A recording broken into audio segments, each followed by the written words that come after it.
system.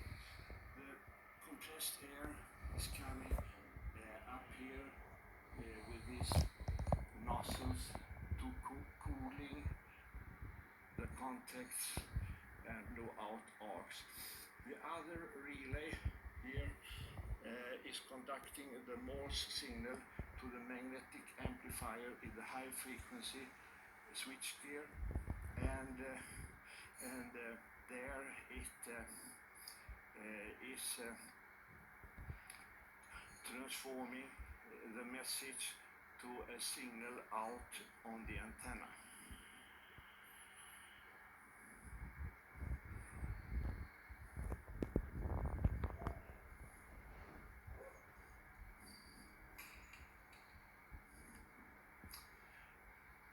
Okay, that was a short introduction, and now I think it's time to start up. It's time to... då går du ut där först och titta. Okej.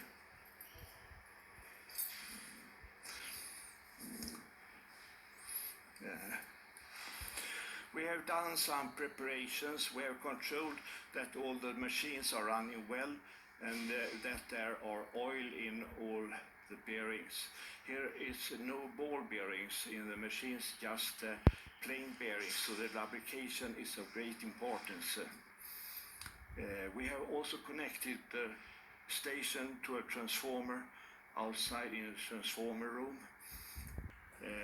Because when we are connecting, it can be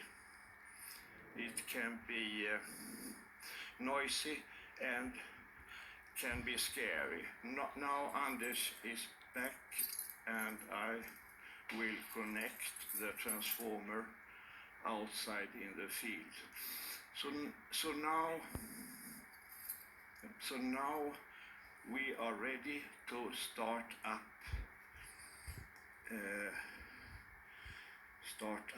the auxiliary machines, and I go over to this side of the control panel. I will connect a 0 voltage release, and then I connect an oil switch. And now you can hear that we have an alarm bell ringing, and that is because we have no cooling water or oil pressure in the Alexanderson alternator. We are going down to start the cooling system. We usually have two centrifugal pumps, one for running and one as a backup. Pump number 1 is under repair because of a bearing failure, so we must use pump number 2. Lasse is now opening the water supply, and is also opening a bleeding valve on top of the pump house to get rid of the air pockets. When the pump is filled up with pure water and no more air is coming through the drainage pipe, he will turn off the bleeding valve, and he's going to start up the pump with star delta switch, and the pump is running.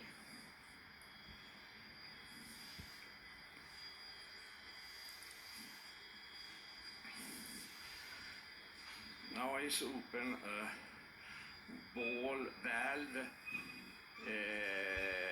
to open the circulation of cooling water to the rheostats to the alternator, to the magnetic amplifier, and then back to an underground tank in a closed loop. In back in days, we used cooling water pond outside with a cooling fountain used especially in the summertime. Yes. They both holds a lot of water mixed with sodium carbonate to get the right conductivity. They have a circulation pump and a motor operated gate, so we can control the level of the liquid, and by that the resistance. Okay, we are moving on. And 40 volt on open contacts. He will put some wooden pieces in the start relays for the circulation pump.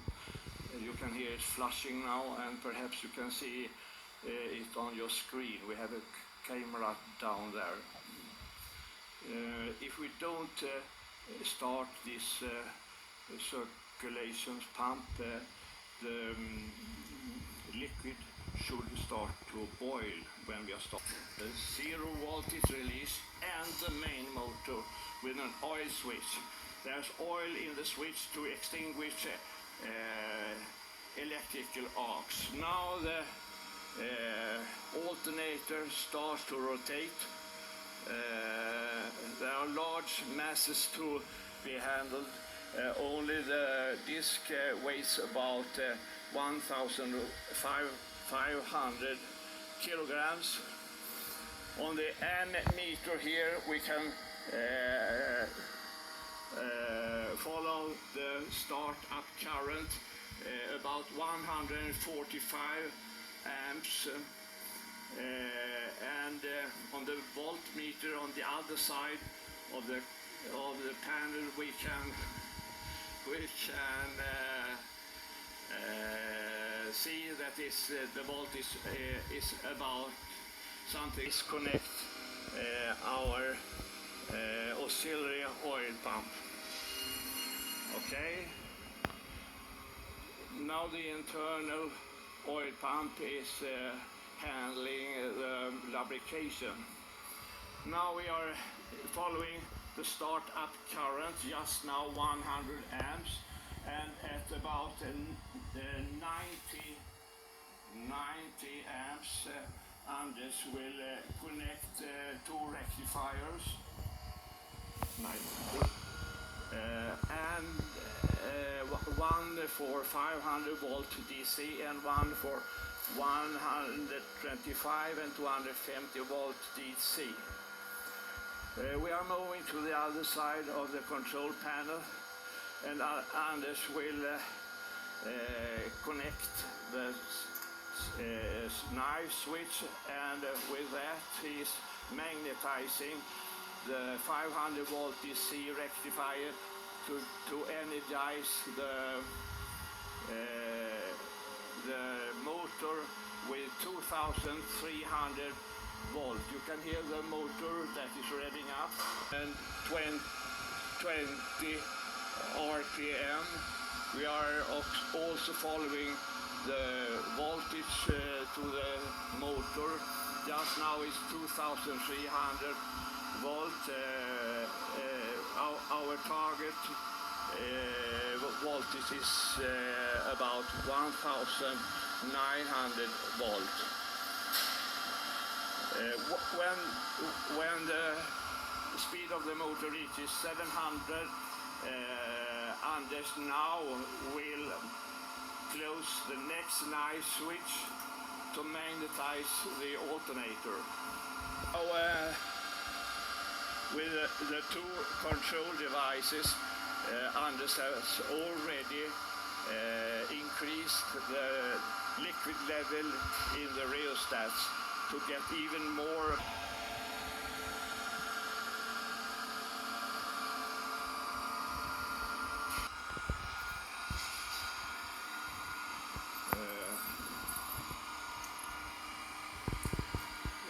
must use this compressed air, otherwise we will have damage on the contactors. Okay, Anders, the cooling the fans is running. And now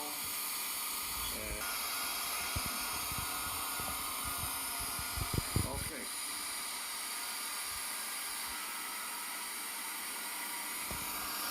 You can switch on the key switches, and I will start up a tape reader here. And now you can hear a Morse signal. This tape reader converts the characters on the tape to Morse code. And just now it is sending DVV, the SAQ. DVD means hello, hello, and is France, and SAQ is radio transmitter call sign. Just now the radio enthusiasts out in the world can tune in on their receivers. This transmitter is the only one that has this call sign, SAQ.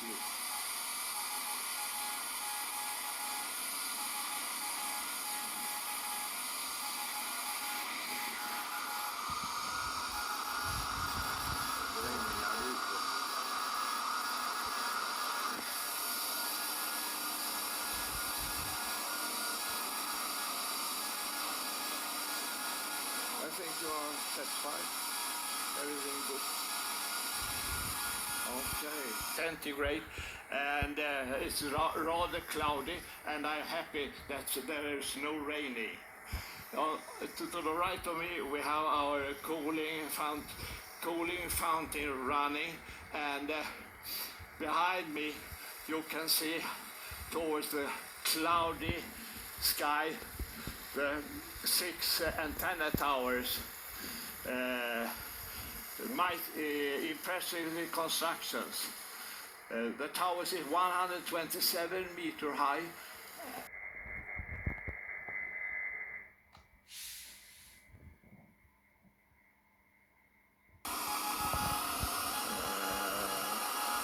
Yeah, you have to do some fine tuning and it looks okay.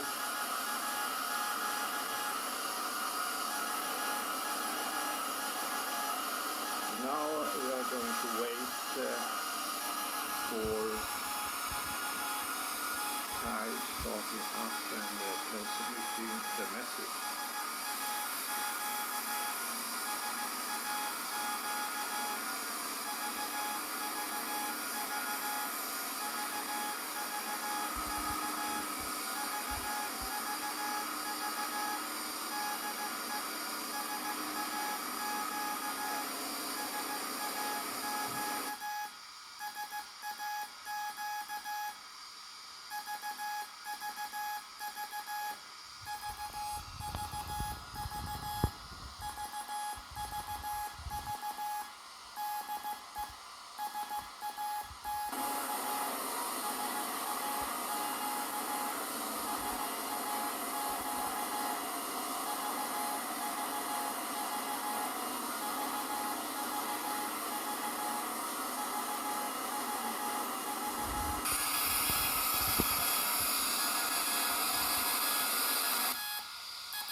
okay, for sending the message from us here in Grimeton radio station this June day.